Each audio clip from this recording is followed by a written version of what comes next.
what's the presupposition that he has that you disagree with, and vice versa? The logic and reason is always a good thing. I don't know that I'd phrase it that way. I'm not even sure that I agree with that. I mean, I believe that it's true, but I don't necessarily think that that's an axiom that you have to base anything off of. I tend to begin with kind of simpler axioms around, I mean, starting with things like Descartes, that I exist and that I experience some reality which I have to make sense of. So it only makes sense. The only way that I can do that is to use the tools that are most reliable. And evidence and reason, which get folded up into the scientific equation, are the most consistently reliable method for coming to an understanding about reality. I'm not even aware of any other way of knowing that would qualify, that provides anything that's demonstrable or useful. So maybe I kind of am agreeing with him, but I'm not using that as my premise. Why is it that what's your justification for the premise that it's not? Well, I guess it's kind of difficult because you run into a situation where you're justifying a metaphysical reality, the existence of God, with almost a desire, like the desire for there to be an afterlife. Yeah, your position does that. The other one doesn't. Oh yeah, completely. Okay. I was going to say, if he's all logic and reason and is justified a metaphysical God, he needs to call in.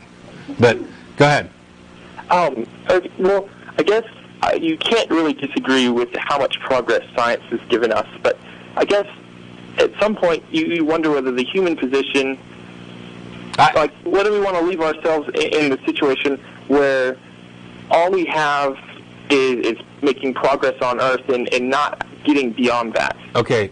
Let me hit 2 quick points, and I hope I don't forget the second one while I'm doing the first one. It doesn't matter how much progress science has made.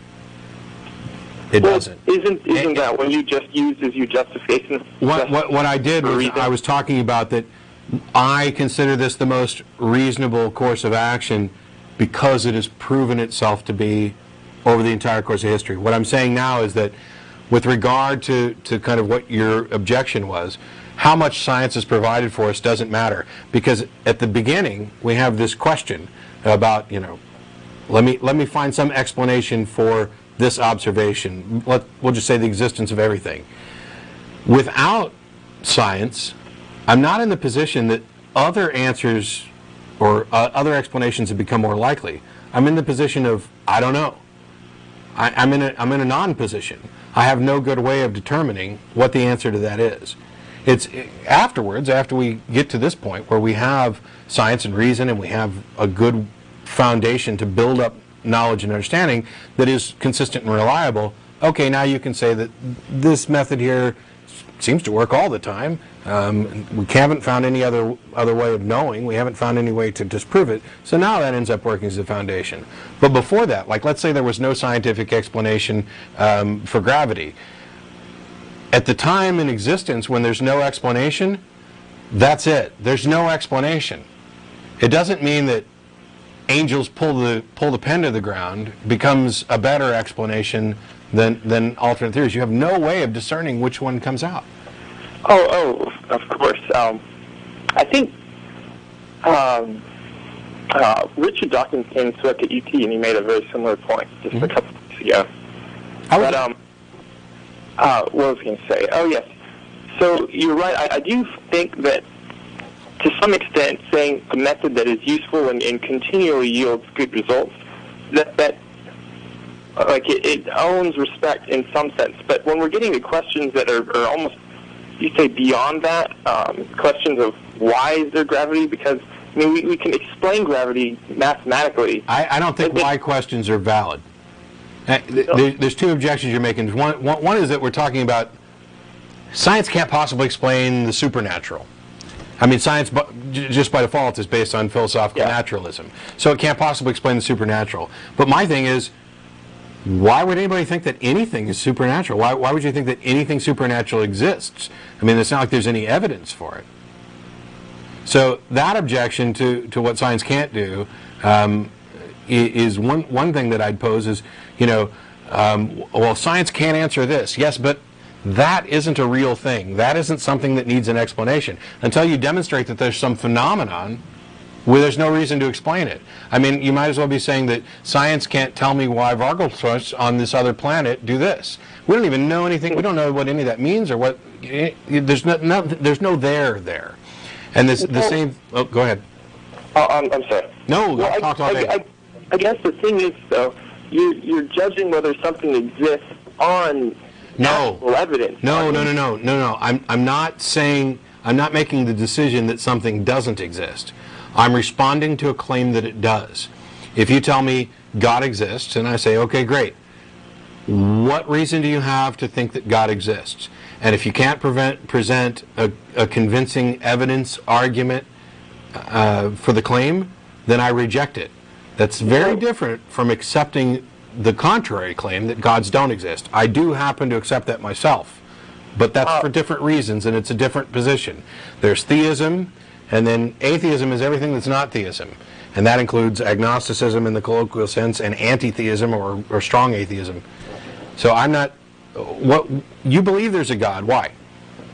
Well, so all the sorts of evidence I would give, you would reject. So I personally have not had any such supernatural experience, but many Christians so why do you find do. If you know that I'd reject that evidence, and I don't know, maybe you think that I'm making a mistake and whatever, but why do you find that evidence convincing? If it's enough to convince you, why shouldn't it also convince me? Well, I think the reason it doesn't convince you is because you've restricted yourself to natural evidence, which you yourself said before. Right. Is confined to... But isn't that justified until somebody presents something that's not natural evidence? But doesn't it seem like taking your position would keep you from ever accepting any evidence? Because they would say the sorts of evidence I have isn't of the scientific sort. It's not repeatable in the way science expects. You still have to make a demonstration that your evidence even exists. But, well, unfortunately, this sorts of evidence...